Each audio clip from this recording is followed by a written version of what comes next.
You're looking for the latest information on Southern University sports, the Southwestern Athletic Conference, and HBCU athletics. There's only one place to go.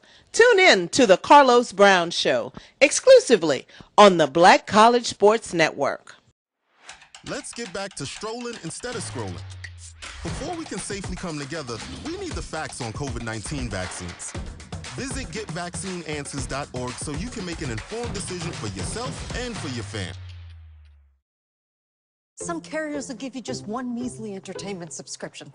One is no fun. With Verizon, there's up to 7 entertainment subscriptions with your unlimited plan. That's 7 times the... 7 times the... No. 7 times the... Music, gaming, Disney+, Hulu, ESPN+, and more. That's 7 times the entertainment! Because everyone deserves better. And with plans starting at just $35, better costs less than you think. If you think all pads are exactly the same, think again. This is Always Ultra Thins reinvented with the Always Triple Protection System. This pad wicks gushes 90% faster, absorbs even more so you can feel dry, and locks odors in. Rethink your pad for up to 100% leak-free and odor-free comfort with the totally reinvented Always Ultra Thins. This is always like never before. Nope. Nope. Come on, him? Ooh, I like him.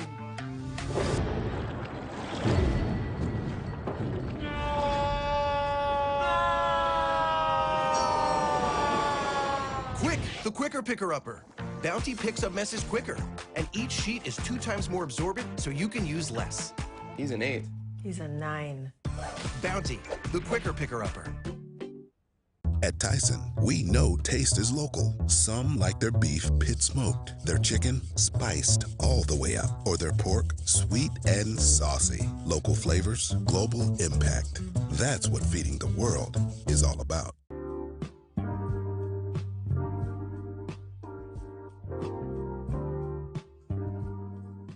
This is the BCSN Pod Zone, your place for the news, views, and conversations about all things related to HBCU athletics. Hear the BCSN Sports Wrap, Dr. Cavil's Inside the HBCU Sports Lab, Knights of the Round Table, the pregame show, the Carlos Brown Show, the ONG Strike Zone, and more in one place. We are changing the way you consume HBCU sports, one broadcast at a time.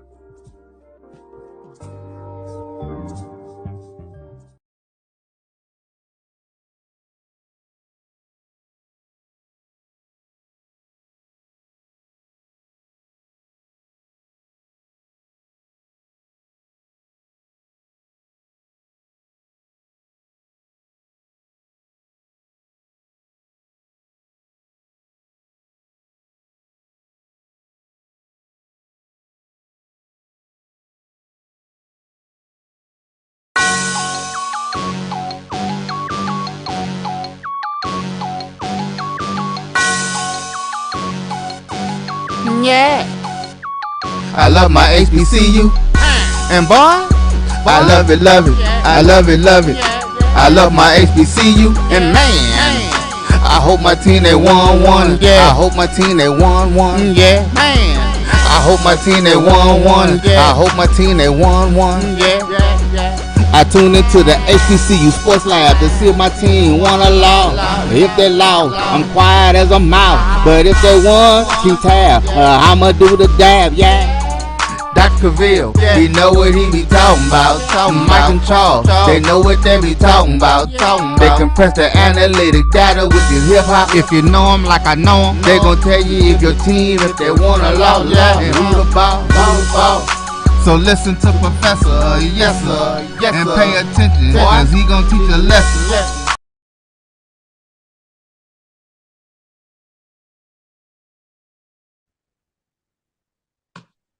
This is Dr. Cavil with Inside the HBCU Sports Lab with Mike Washington, Charles Bishop. Mike Washington is out on assignment on this one, though. We need to make sure we say a prayer for him. He is dealing with a loss in the family. So want to make sure we keep them in our prayers. With that being said, we have the clinical professor. He's in the building. That is A.D. Drew and none other than Charles Bishop, my right-hand man, making sure we give you this HBCU up. We were at the game yesterday. Yesterday, we got to tangle up and kind of talk through it together. We split on Monday to make sure we could give you both views of it. But last night, we got to talk through it, and we got to be over there with the VP of Athletics, Kevin Granger, as he does his analysis. And it's fascinating listening to Granger, a guy that played the game at a high level, particularly in the SWAC in terms of a Hall of Famer jersey hanging down in there, and the passion that he even sits on the sideline. A point guard's passion. His son happens to be, his youngest son happens to be playing on the team, so that just puts in a different mix. And with that, it's a family affair. The older brother comes out there, both older brothers, I should say, come out there. His younger child, the daughter, is there with the wife. And it is a life lesson in terms of HBCU culture and what it means, because all of them are HBCUs. In this case, all of them are actually Texas Southern alum. So shout out to Kevin Granger as he continues to push Texas Southern University forward in the family there. But it's just amazing to see that. And I wanted to tie you into that, Charles, as we sit there and have these different expressions and ask questions on certain things that we think we have the knowledge of the game, and you get some particulars and nuances that you just don't get. We'll get into that a little bit in the second part of the show, second segment, if you will, where we break down some of these matchups that happen in SWAC. We'll get into some MEAC as that goes down on Saturday. So next week, it'll really be interesting because we'll be able to talk about the more traditional Saturday, Monday matchups between MEAC and SWAC. We have some Hampton matchups today. We'll talk a little bit about that. Obviously, in the Colonial, women's play on Friday, Sunday, while the men tend to play on Thursday, Saturday. We do have an update we can give you in terms of Tennessee State. On the women's side, they did lose to Southern Illinois University, Evansville. Tough loss there as the Tennessee State women are struggling a little bit in the conference race early on. They lost their game 76-69, so it was competitive. But that's kind of enough for the opening segment. Let's get into today's episode of Inside the HBC Sports Lab, sponsored by THG Agency, LLC. THG Agency is a company that provides sporting and educational consulting and data analytics. So welcome to episode 354, Inside the HBC Sports Lab radio show and podcast. The show that's covered in sporting HBCU dash for all things HBCU sports from institutions large and small, from the NAIA to the NCAA. We share insights and information on the HBCU sports culture, HBCU athletic aesthetics to facilitate the story of HBCU athletic programs and the business of HBCU sports. I'm your host, Dr. Kenyatta, along with my co-host. Today, I have none other than Professor Charles Bishop, Clinical Professor A.D. Drew, sitting in as we're filming from our home studios and sending a signal live, KCWA 1230 AM studios with the Texas Radio Hall of Famer, multi-Hall of Famer Ralph Cooper in the beautiful home of Texas Southern University. With that being said, start with you, Charles. What's some HBCU news of the day or the week? What's hot on your plate? Yeah, let's start out with Jackson State's James Houston IV. He sets an NFL record in the Detroit Lions win this past weekend. Former Jackson State standout James Houston IV made a career-high 3 sacks and set an NFL record in the process of the Detroit Lions win this past Sunday. His dominant performance gives him 7 sacks on the season, setting an NFL record for most sacks in the first 6 games of a player's career in league history. So shout out to James Houston for getting it done, representing Jackson State, the Detroit Lions. That's amazing, especially when you're coming off the practice squad. Right. That's one of those things where you like, man, don't these people get paid to get all this right? Well, whatever. He's getting it done now, so we'll move on with that. A great point. Shout out to James Houston IV as he's blazing trails, as they say down that way at Jackson State. I love. A.D. Drew, what's on your mind? Media rights, in 2022, we learned more about media rights and primary and secondary and tertiary. And I did add a new word to my vocabulary last year, and that was duopoly. Because that word was not in my vocabulary last year, my brother. None whatsoever. I like it. Yeah. So I like it. Since I'm so enamored with media rights right now, I want to talk about the CIAA and their new partnership. CIAA announces new partnerships for basketball broadcasts, and this comes out of their office in Charlotte, North Carolina. Of course, we all know the CIAA is the oldest HBCU conference in the nation, and they have announced that they would have their games on HBCU Go. And everybody, do not get confused.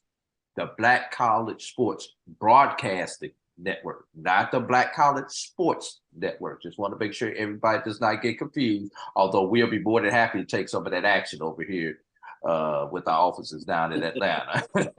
But meanwhile, the 2023 tournament, we know that's going to be played in Baltimore, CFG Bank Arena, and that portion of the contract will be on ESPN.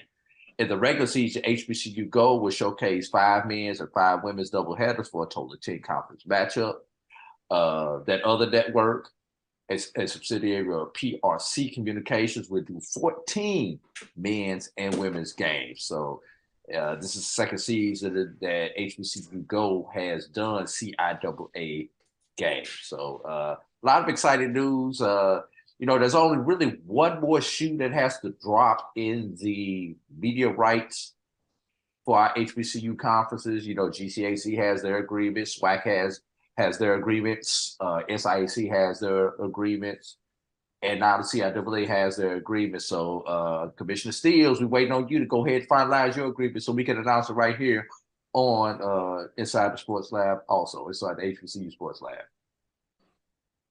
You know it, and as you said, we'll break it down. Pretty nice deal when you think about all the different ways that they've been able to take advantage of what you would break down in terms of primary, secondary, and tertiary rights, even separating some pay-per-view, championship rights. So the way that they were able to create a collage, if you would, of different media rights seems to be strategic in terms of what they want to get done. So kudos to the CIAA in terms of commissioner getting it done down there in a lot of ways, and the presidents from the CIAA coming together to make this work. Big time moves. It even has me interested finding a way to sneak up to Baltimore, CIAA for men's and women's basketball. I'm thinking about it, trying to plan it out to see if my schedule will let me it's make on the bucket list. Happen. A lot of good stuff going on. On my bucket list. What were you saying? It's on my bucket list. You got to get there. I got to do Celebration Bowl. Got to do the CIAA. But yeah, you're right. You want to put it on there. Mm-hmm. Let me go back to you, Charles, in terms of what some additional thoughts you have, news of the day. What's else on your mind? Yeah, I think this was a pretty interesting story here from HBCU Sports. Celebration Bowl to finish among the most attended games of the bowl season. Celebration Bowl tilt between Jackson State, North Carolina Central, played in Mercedes-Benz Stadium, drew a game record 49,670 fans on December 17th. That figure was higher than the Holiday Bowl, Sun Bowl, Citrus Bowl, Duke's Mayo Bowl, and 24 other bowls featuring FBS schools. So kudos to the HBCU community that turned out for this game. Jackson State's fan base, North Carolina Central's fan base, but it was a cornucopia of HBCU fan bases coming to the Celebration Bowl, and it really, you saw it in the hotel. There were a lot of various alumni represented. Yeah, I was there in the hotel with you. You're absolutely right when you talk about all the different paraphernalia that people had on, that it is becoming the space and the place to be to close out the football season, in some ways to start out the basketball season. So it's fascinating to see how that will continue to churn. And as the interest in terms of HBCU spreads and opens up, and those that have not necessarily been in this marketplace finds out more about how they can generate revenue off of it, you got to believe that it's going to continue to grow, which certainly would be a good thing for HBCUs. and I would say a good thing for us. Great points you make there when you break down just what that looks like. Well, when you really think about that, in a lot of ways, you're talking about a space that, in general, people just don't see you in. I mean, you're talking about the FCS, and we need to magnify that and understand that when you are really playing in a space was built for FBS programs. So the ability to navigate that space and get in there, first of all, is significant. And to be in a position after year 6, 7, if you would, in terms of years of the bowl is amazing. When you talk about some of these other bowls having 10, 15, 20 years on you, obviously the larger ones are at 90, 100 plus years. So amazing to see what that looks like and how far things have come. So it looks like things are in an upward trajectory, which is certainly positive. I'm gonna go back to you, Drew. See what else is on your mind. Before I hit this note, so I want to make sure I understood this right. So not only did we have FBS attendance at the Celebration Bowl, but we had FBS ratings on the tube also. I just want to make sure I'm trying to put all this stuff inside this little pea head right here. So you had it right. You got it all up in there, which okay. is a great point, and I'm glad that you made sure that the listeners are aware of that. I'm sure they've seen it, but the fact that you put them together is extremely important. Go ahead. All right. Howard's Men Basketball announces Team Social Justice Project centered around Black maternal health advocacy. And this comes from BXSports.com. The team chose to organize around Black mental health as a social justice project this season due to the amount of attention in the past year given to the issues like the overturn of the Roe v. Wade. Team captain Jelani Williams said. Goes on to say, being an HBCU, we also know that Black people, especially Black women, are generally more impacted by issues in American society than other groups. As a team with Black mothers, aunts, sisters, and friends across each of our lives, in addition to being on a campus that is predominantly female, we felt it would be helpful to organize around an issue that affects them and one that is not talked about nearly enough. And the article goes on further to say, using the platform provided by the MLK Day game versus Morehouse, interesting that they picked the all-male school to play this game against. The team will be formally kicking off their volunteer efforts around Black maternal health by partnering with Mama Toto Village, I hope I said that correctly, on a community event to package pregnancy care kits on Sunday, January 15th. That is actually the Martin Luther King's legal birthday, with the holiday coming the day after to celebrate the holiday. So shout out to Howard basketball, Morehouse basketball, and one thing I find interesting about this, especially when you could consider all the things that Howard have medical schools and everything like that, that they would take on an issue like this and partner with Morehouse, who has its own medical school, to partner with it. With this type of issue, in addition to Howard's law school. Just kind of those dynamics of the ancillary things that are available from these universities to partner with this type of event. Excellent point. The way you put that out there. I want to give a quick shout out to all the lab listeners before we get into our first break. Derek Carson, Emma Price, checking us out. Silas, Edward McMorris, Chuck Hunt, always in the building. McMorris always giving us some love. Appreciate you. I got to tease our buddy Joshua Sims Sr. with this.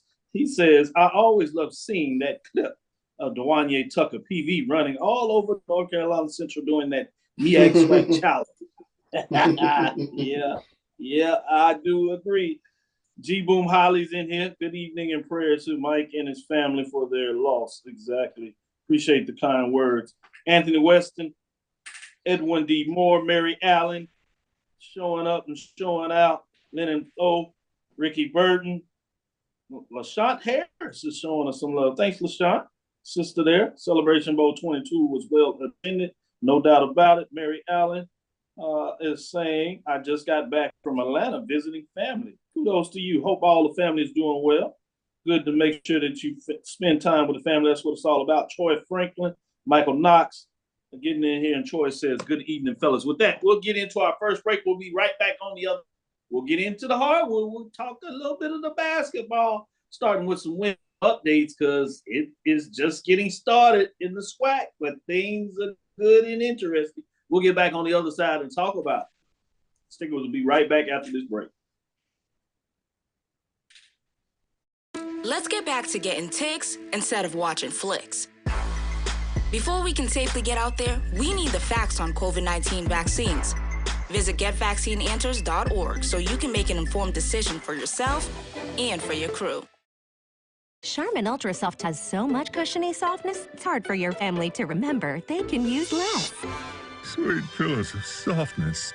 This is soft. Holy Charmin. Oh, excuse me. Roll it back, everybody. Sorry. Charmin Ultra Soft is so cushiony soft, you'll want more, but it's so absorbent, you can use less, so it's always worth it. Now, what did we learn about using less? You gotta roll it back, everybody. We all go, why not enjoy the go with Charmin? Maureen is saving big holiday shopping at Amazon, so now she's free to become Maureen the Merrier. Food is her love language, and she really loves her grandson. Like, really loves. Since 2002, Empowerment Resources, Inc., a nonprofit organization, has empowered more than 1,500 youth and adults in Duval and surrounding counties through its programs Journey into Womanhood, Girls Mentoring, Life Skills for Teens, and parenting education coaching. To get involved with programs, volunteer, or donate, visit www.empowermentresourcesinc.org. Follow us on social media, facebook.com/empowerment.resources and instagram.com/empowermentjax. You see, Head & Shoulders has Scalp Shield technology, protects against flakes, even between washes. It's never not working. Kind of like us. Number 15? Never not working! I don't like this one. Me neither. Let's get out of here. Head & Shoulders Scalp Shield, never not working.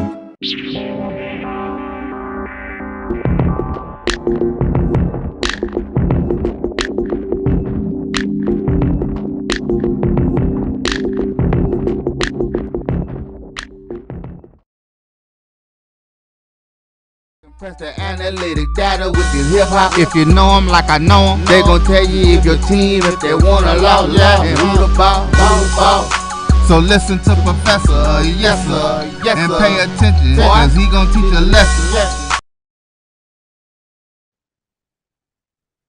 This is Dr. Cavil with Inside the HBCU Sports Lab with none other than Clinical Professor Drew and Professor Bishop. Bring in the building. I told you as we kind of opened up the show, spoiled it a little bit.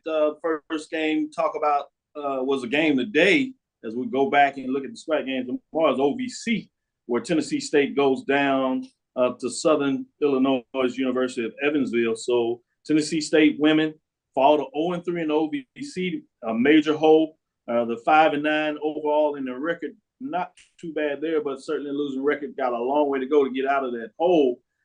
So in terms of their next matchup is Saturday, which they go on the road to Lindenwood. Remember, Lindenwood is Division II program, historic white college that is moving up to the OVC. So it'll be interesting to see if they might be able to get a win there. Lindenwood is just 1-13 on the season. So if you're able to get a win, that's supposed to be one you got to find a way to get, even though you're on the road. So it'll be interesting to see what goes on there. Taking it to the women's side, as we had the big Monday, if you would, barring a phrase, in terms of SWAC matchups to kind of start things off. You had 6 games. We broke those down on Tuesday, but when you get into Wednesday, because you had some of those head-to-head matchups, you only had 4 matchups yesterday, if you would, this past Wednesday. First one was the switch games where you had Mississippi Valley at Huntsville, Alabama A&M in their new arena. You had Alabama A&M, the Lady Bulldogs getting it done 77-62. And then you had the other one that's also in Alabama, which is Montgomery, that would be Arkansas Pine Bluff going to Alabama State. Arkansas Pine Bluff is a bit of hole, as we thought they might be one of the teams to give Jackson State a little bit of fight. They got a way to go. They're going to get it done. They lose to Alabama State 72-63. Alabama State Lady Hornet says, don't forget about us. We're the one that played for the championship last year against Jackson State. So I stand point made there for those who would jump out on that. Prairie View gets a big win on the women's side, gets a little payback for who has been looking for this victory against Southern. She gets it done. It goes to overtime. I happen to kind of keep my eyes back and forth on this game. Prairie View had a lead at the end with just seconds to go, up by 3. Guess what? Southern hits a shot at the buzzer, forces the overtime. Prairie View is able to regroup at home and get it done as they win a narrow one, 55-52. Panthers skate as they get it down and get it done. Grambling defeats Texas Southern. Game that goes back and forth. We were there. Texas Southern controlled early but could not get it done. A lot of turnovers in the game. Both teams are relatively young, but the Tigers are young, but they're undefeated in conference players. They start out and get 2 big road wins with that Texas two-steps, which is not something that you see often, even on the women's side, maybe a little more, but certainly not on the men's side, but that did happen. But we'll talk about that in the next segment. With that being said, I'm going to go to you first, Charles.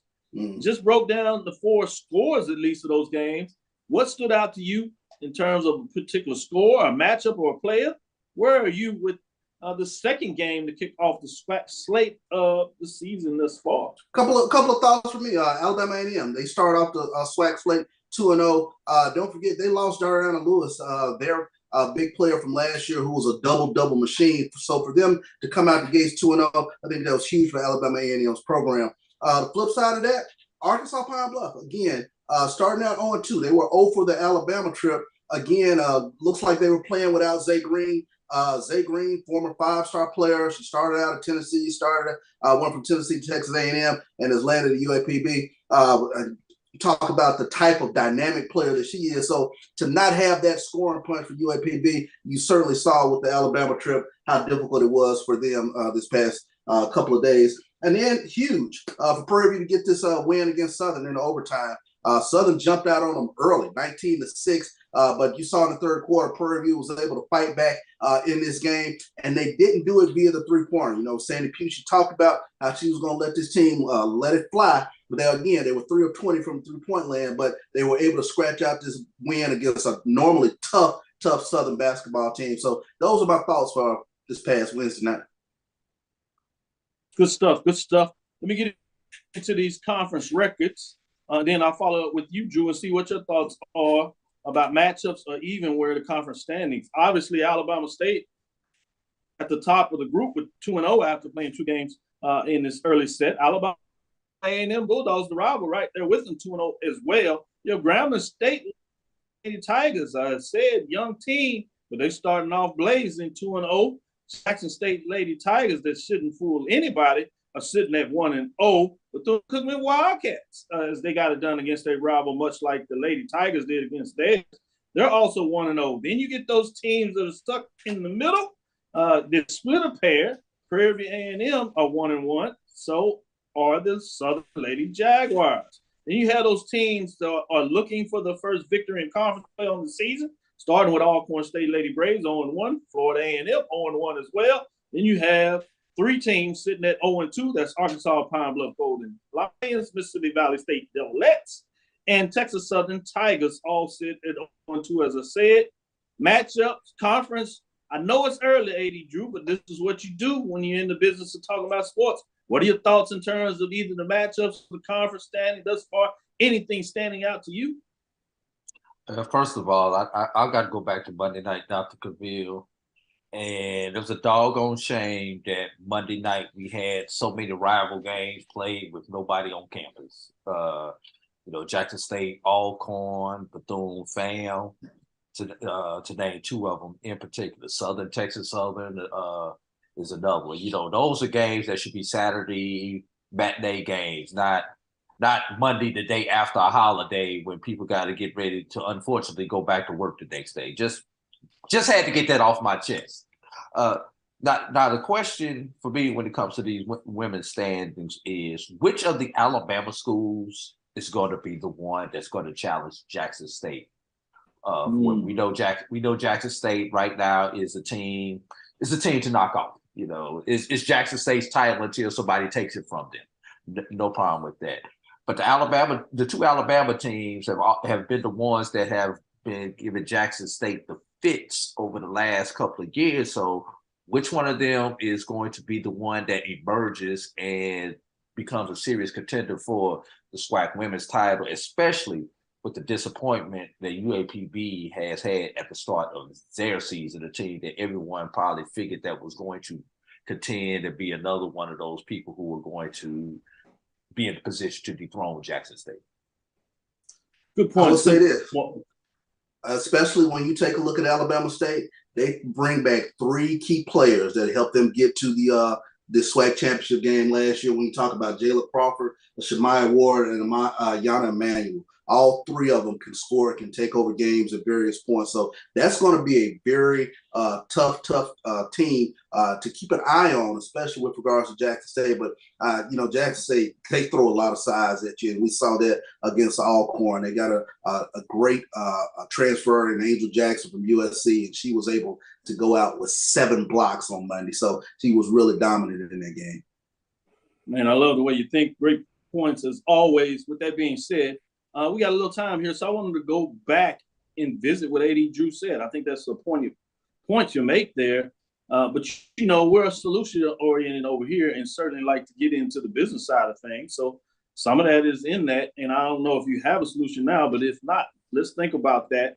I know when pre-expansion, if you would, BE, before expansion, this latest one to move the conference to 12 teams, that used to be an issue at Prairie View and Texas Southern. They used to have to play an early matchup that would be before students got on campus, if you would. And that used to be something that was concerning to a lot of the fans there.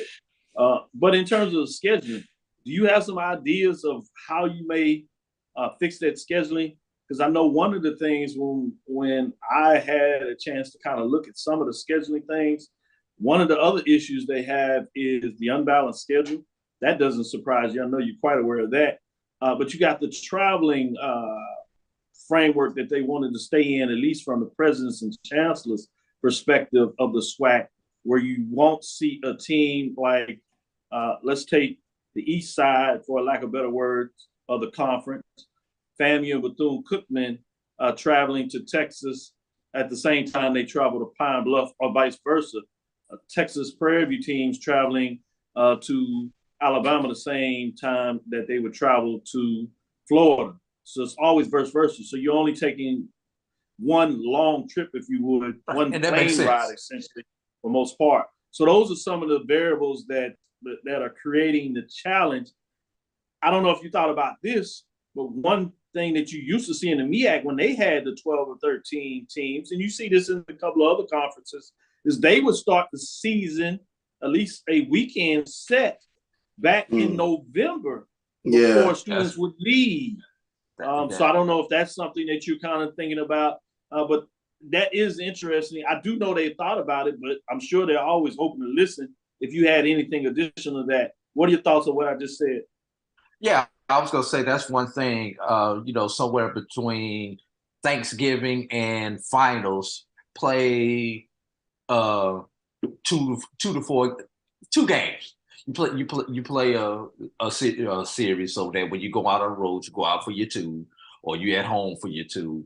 Sometime between Thanksgiving and finals gives the kids who are on campus something to do to kind of get them focused and engaged before they kick into these hard finals, and also gives an opportunity to generate some buzz around your basketball team. And Dr. Cavil, it gives a team an opportunity not to go into January with a possible offer.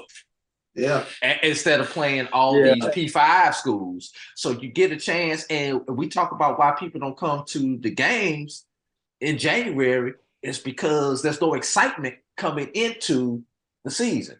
You let a team start off 2-0 that last week of November, first week of December in the MEAC, SWAC, or whatever conference it is. When those kids come back in January, you're going to have some excitement. Here's the other thing. Every one of these teams has a travel partner. 9 times out of 10, your travel partner is your rival. There should be 2 designated weekends that you specifically play your travel partner. I got 2 good weekends for y'all. How about King weekend? Either that Friday or that Monday of King holiday. So because people are out, people are off work, so that's a good weekend to have some type of activity on your campus around playing your rival. And the other one is how about President's Day? That's right before the season ends. So you play one of you're at home for King weekend, you're away for President's Day weekend. Play your travel partner those 2 weekends. And then we don't have this thing about us playing these rivals during the first week of January when nobody is there or people are, and here's the other thing, maybe people too broke to go to these games that first week coming off of Christmas. So just a couple things I wanted to throw out there for discussion. Out of curiosity, when I back up before Christmas, I was thinking about playing a rival game. Like, it would be cool to see a Southern Grambling basketball game prior to the Bayou Classic, or a Jackson State Alcorn game prior to the Jackson State Alcorn football game. So that was a couple. But and I guess on the flip side of that, do you give up a payday for one of those road games to play that rivalry game? So that's the other thing that you probably have to kind of balance out. But you could be like the MEAC. The MEAC is still playing non-conference opponents this week.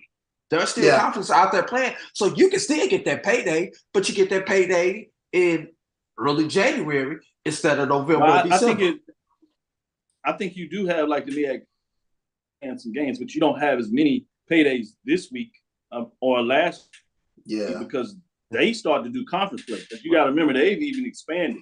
So you have, like, the Pac-12 where that's why I said not only did you see the MEAC, you see the SEC, they start playing a little earlier. Big Ten also, they start playing early to start the conference, which gets into some of the points you're making. But I think it becomes a little more challenging to get the payday, which I know is one of the issues. Just play a good tune-up game. I do like the idea.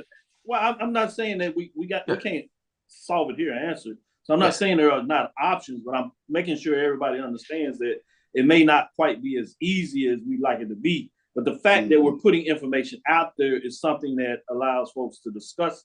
I know that I did have a recommendation to some of those that were willing to listen in terms of that, is the rivalry weekend, which is a challenge when you get into the traditional Saturday and Monday scheduling of the partnerships to do a little more fluidity to provide where you get these rivalry weekends. You got to open stuff up, which means that you got to start things earlier because the season is condensed. One of the reasons you have this Monday, Wednesday is because you got to stop things, obviously, the week before the tournament to get times in. So you're also in a time crunch for just the schedule. So unless you open it up to November, it becomes a lot more challenging to do the things you're talking about. I'm not saying that shouldn't be an option, but those are some of the variables that go back and forth.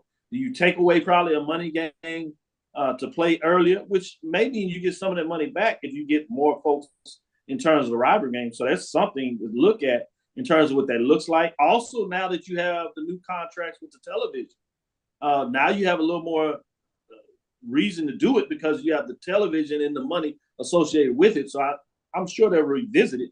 But I do like the idea of maybe presenting this to a couple of coaches as we see them throughout the season, just to germinate and see their thoughts. Because in regards to, like you said, playing early Bayou Classic type weekends, some of those rivalry game weekends, do you play about that Friday? Now, the other thing that you got to think about, the coaches, because see, you got to throw this around. Everybody has a different idea. Coaches are going to think one way. One of the coaching problems they will have is they're going to say their players may not be eligible. Remember, we have some people that come in the fall. They don't get eligible until the spring coming back off the Christmas break, want a break. So coaches, some of them might like the idea, and some of them are going to be a little more standoffish because they would like to get in conference play because it means so much, particularly for seeding. They want all their pieces to the table, while your ADs are going to look at it one way, and then obviously your presidents look at it a totally different way. So that's the other thing. You got three constituents that you got to kind of look at all these different variables who have a different mindset of what they come to the table. I think it's excellent dialogue and discussion that is always important to put various things on the table that people may just not have quite thought of. Some of these things I'm sure they have, But sometimes you just got to revisit as well as things come to the table. But great points made by all. Let's get into this break. We stuck over a little bit. Important, before I do that, I did want to make sure we talked about the women matchups, which is this Friday for the Colonial. You have North Carolina A&T at Mama. That's 8-5 versus 7-6 respectively. And then you got Charleston versus Hampton. That's 6-6, 4-7 in terms of what's going on in the matchups. And the standing there, A&T, as we said, sit at 2-0, while Hampton is 1-0 on the women's side. So interesting matchups, what's going on there. Let's look at the MEAC because they do start their Saturday, Monday in terms of what that looks like in terms of some key games coming up this particular weekend. We get it in there. MEAC side of things, you have North Carolina Central at Morgan State, Maryland Eastern Shore at Norfolk State, Delaware State at Howard, South Carolina State at Coppin State, which means on Monday, you flip some of that and you have South Carolina State at Morgan State, Howard at Maryland Eastern Shore, Norfolk State at Delaware State, North Carolina Central at Coppin State for those matchups. We'll tell you about the SWAC matchups as we talk about the men when we come back after this midpoint break. It's halftime for us. Get in there. Let's make some adjustments. We'll be right back after this break.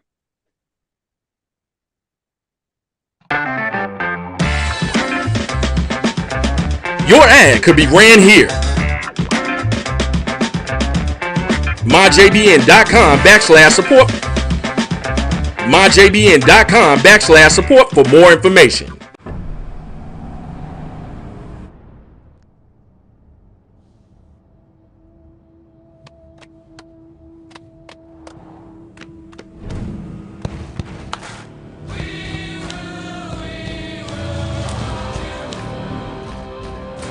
The new GMC Sierra with hands-free driving offers the most advanced and luxurious pickup in its class.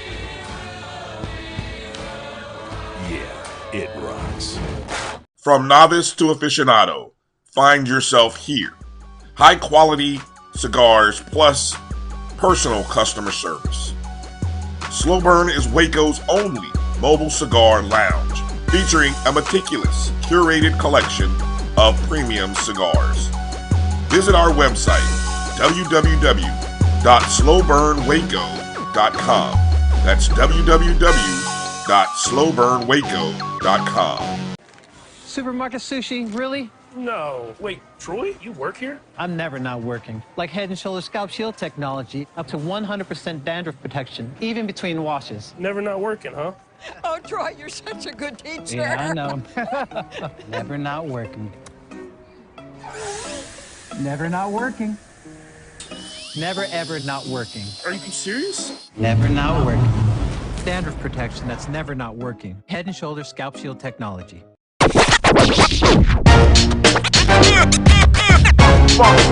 It's like a loop machine. All around town, people trying to get down.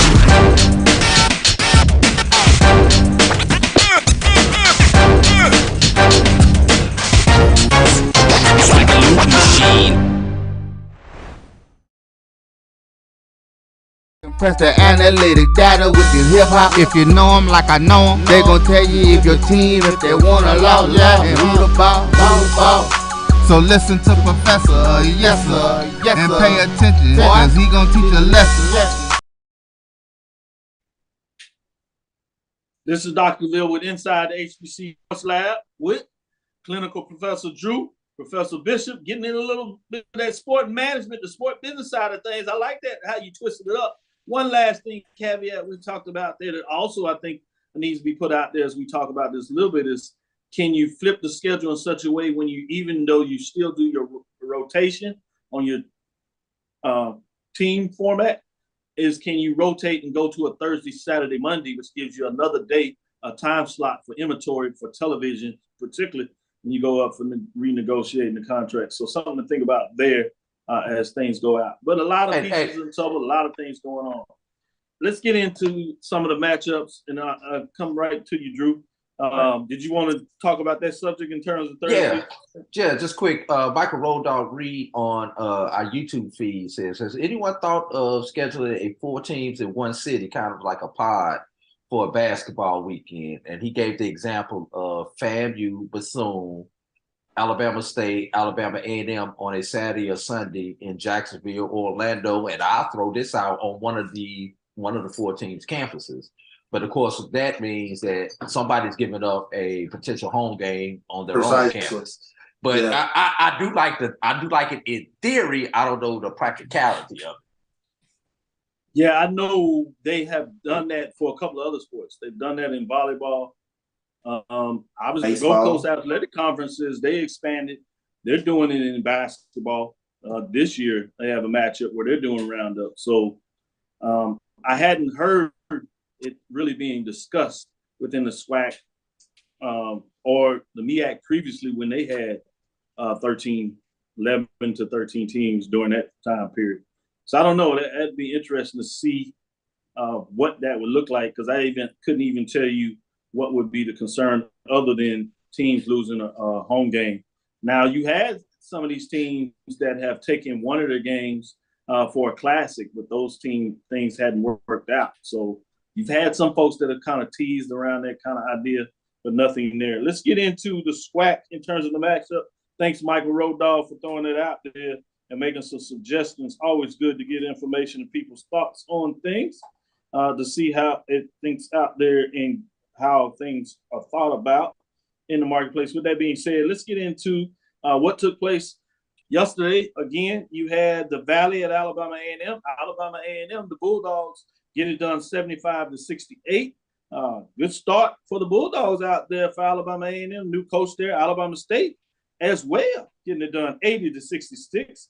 Grambling sneaks in. I'm not sure if you can sneak into Houston, but they get it done after a tough loss on Monday. At the end of the game, where a shot goes from Prairie View, they rebound big and get it done against Texas Southern, 85-72. Texas Southern has a couple of players out, but you still got to, anytime you can get a road victory, it's a statement.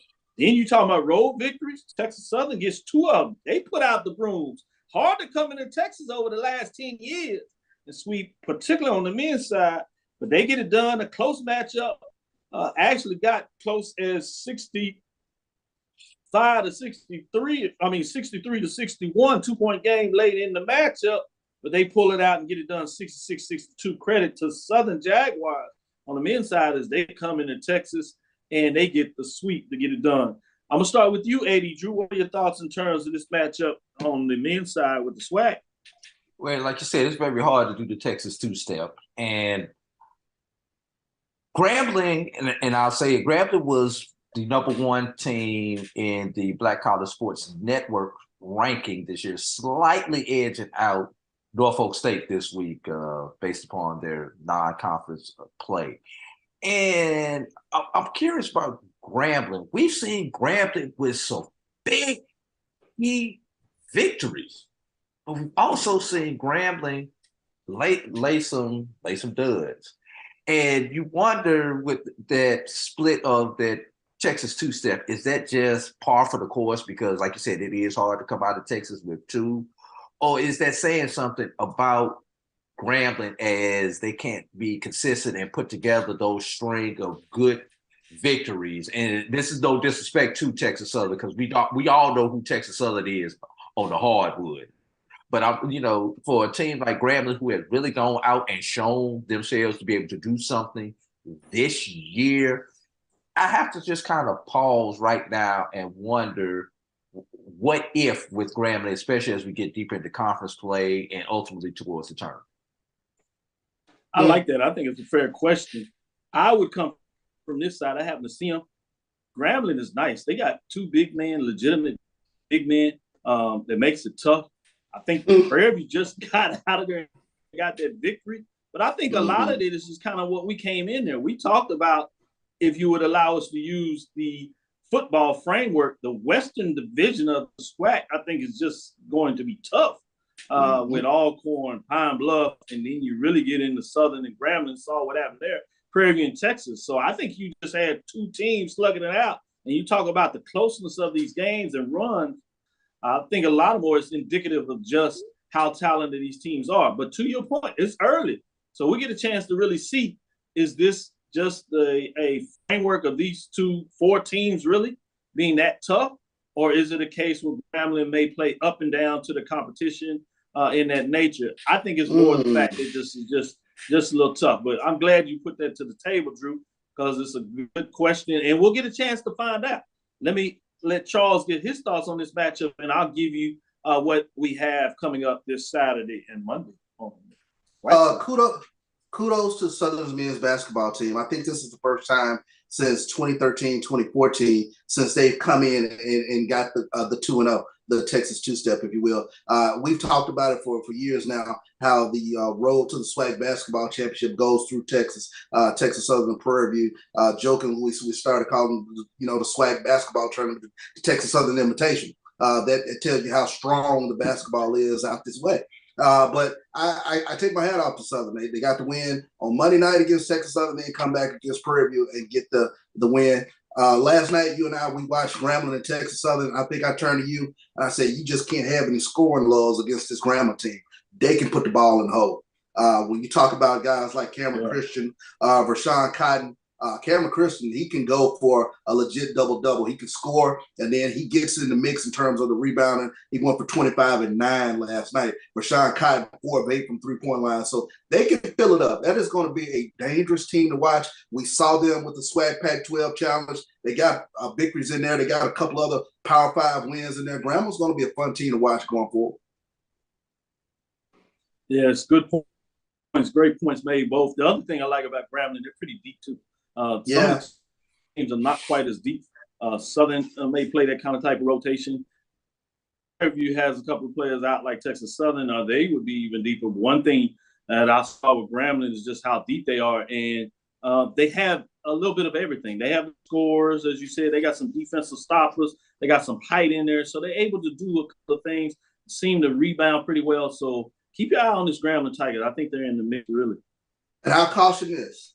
Texas Southern started off a little clunky last year, and look where they ended up. So, and they got a legit scorer as Terrius Morrill. He went for 34 Monday, went for 20 again last night. So, if he gets hot, Texas Southern also can continue to be a dangerous team. Yeah. And as I said, they have a couple of guys out too, and I know people look at that as if we're saying something. No, we're just giving you information to let you know how these teams are playing. With regards to who are anticipated starters and players and what they may look like. Let's get into this Saturday. We have another 6 games that are good.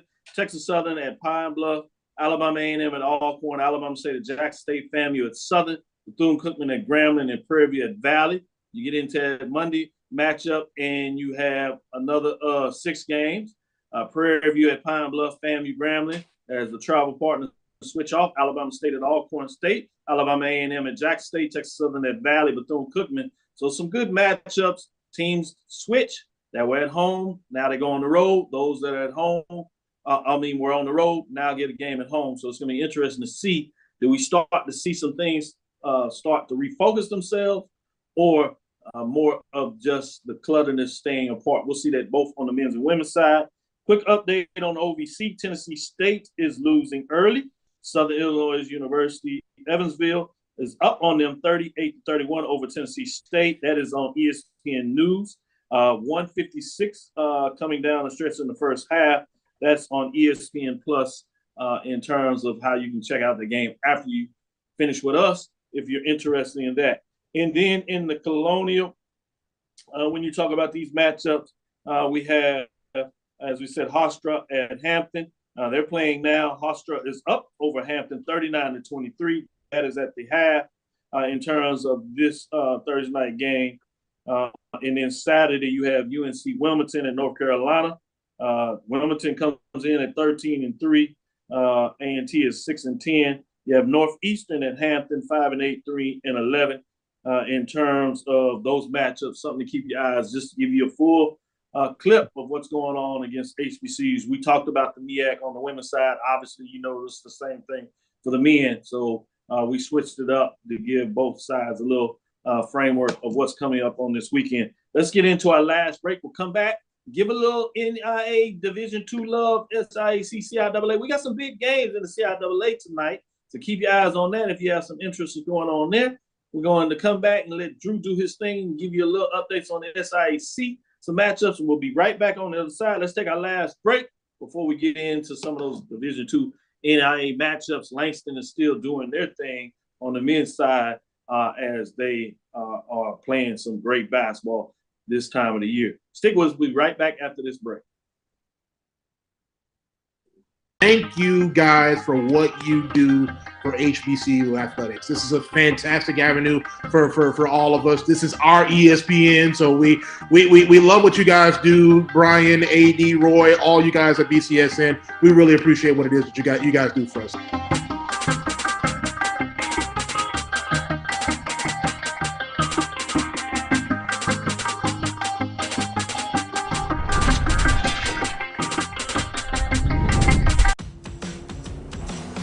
Don't worry, Ma. We'll be there soon.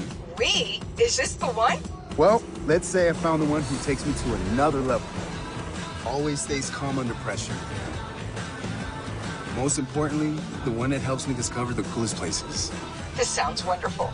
Come outside, I'll introduce you. You're here. Definitely the one. Introducing the all-new Nissan Frontier.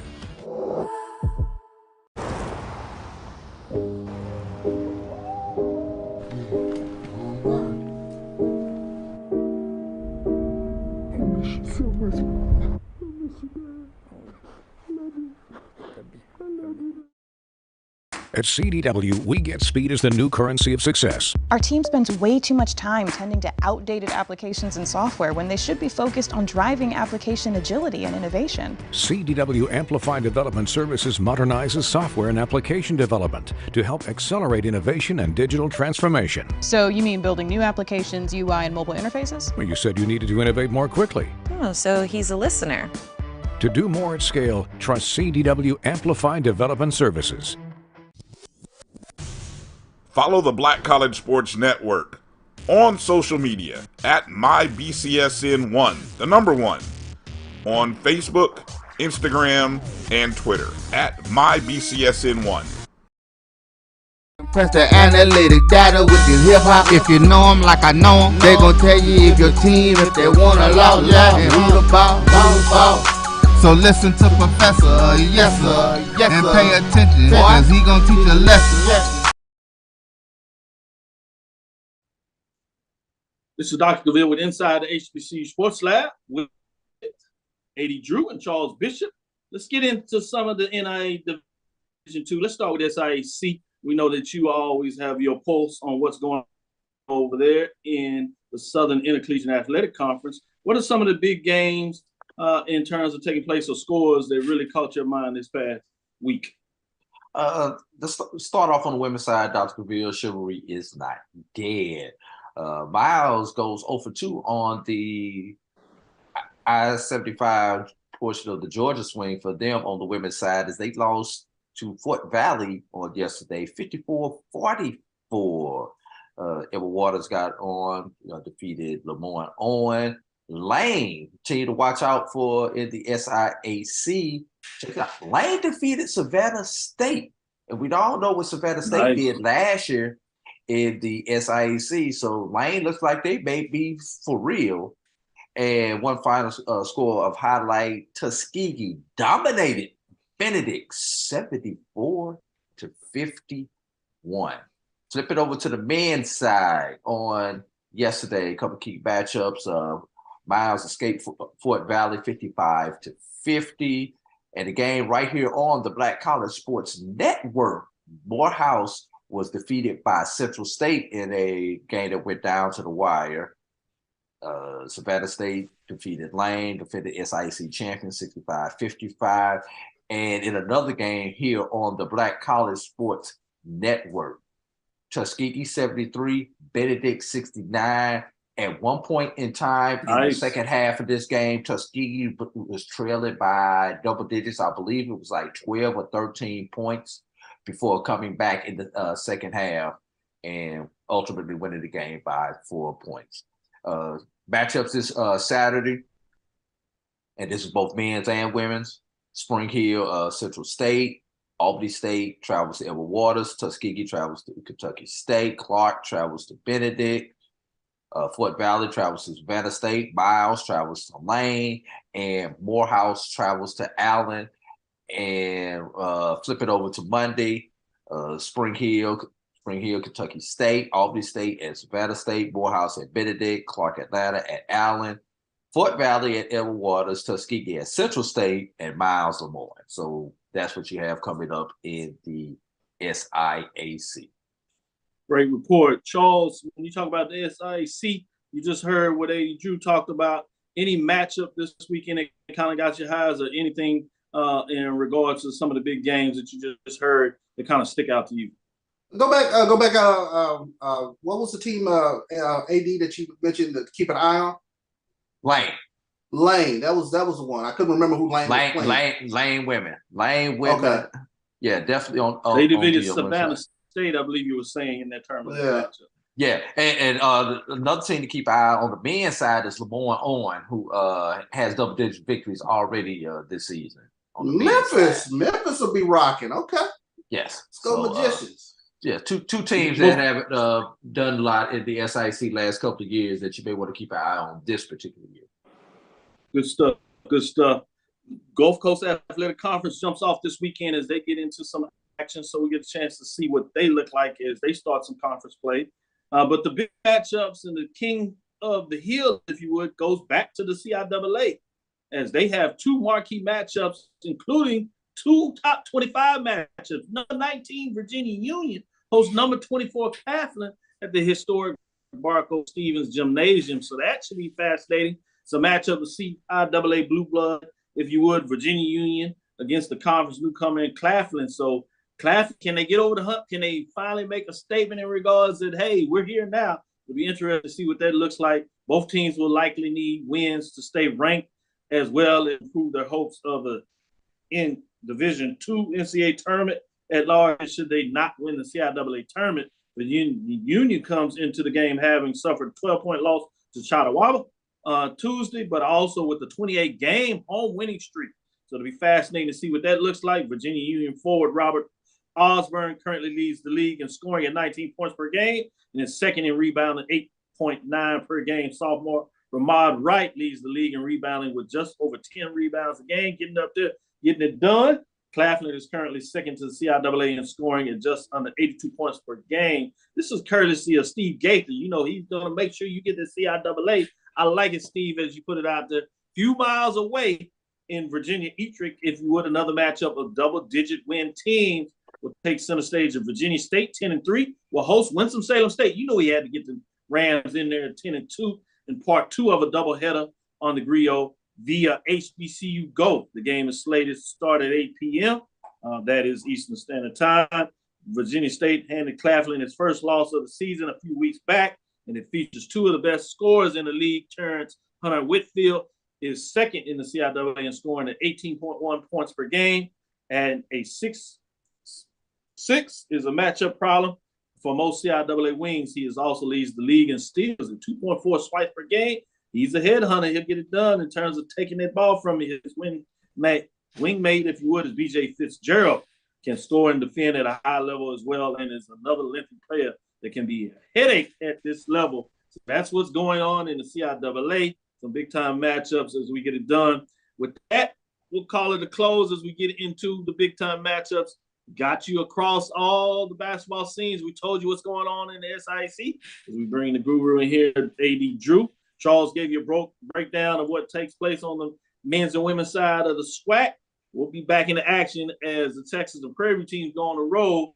So we'll be watching and giving you some highlights as we're getting it done on our YouTube, as well as HBCU Go, getting all this good information in here and good thoughts in terms of what that looks like. I'm excited about what's going on in the basketball season.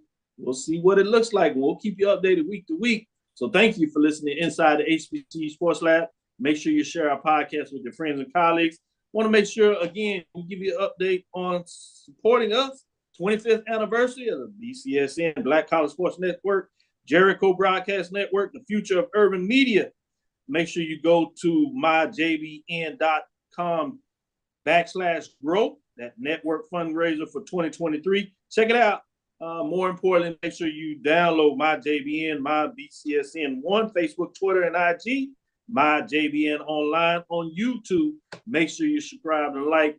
We'd like to make sure you support us. We have various levels, $50, $25, and we got some things that we're going to trick up and make sure you get to support us. We always want you to join the call. So love to support. Again, get the app, My JBN, My BCSN. Support us, as 25 years is a lot of history going there as we get things going, and want to say thanks for supporting us. I am Dr. Kenyatta, the Dean of HBCU Sports, coming from inside the lab in the college HBCU Sports with Mike Watts and Charles Bishop. Again, we want to thank you for listening to Dr. Mills Inside the HBCU Sports Lab with Mike Watts and Charles Bishop every Tuesday and Thursday at 6 o'clock. We look forward to next week as we discuss the latest news in the lab. Follow me, Dr. Kenyatta on Twitter, Facebook, and Instagram. That's DRKenyattacavil. That's DRKenyattacavil. Inside the HBCU Sports Lab 1 on Twitter, Facebook, and YouTube. Inside the HBCU Sports Lab. Make sure you check out HBCU Nightly. I'm joining on there, giving you some updates. I got a chance to get it in and give some updates on the NCAA Transformational Committee. So make sure you check out Joshua Sims Jr. there, getting it done for you. Dream big, continue to move forward. We talk with you soon, Charles. Of course. Drew. Lecture. Dismiss. Well,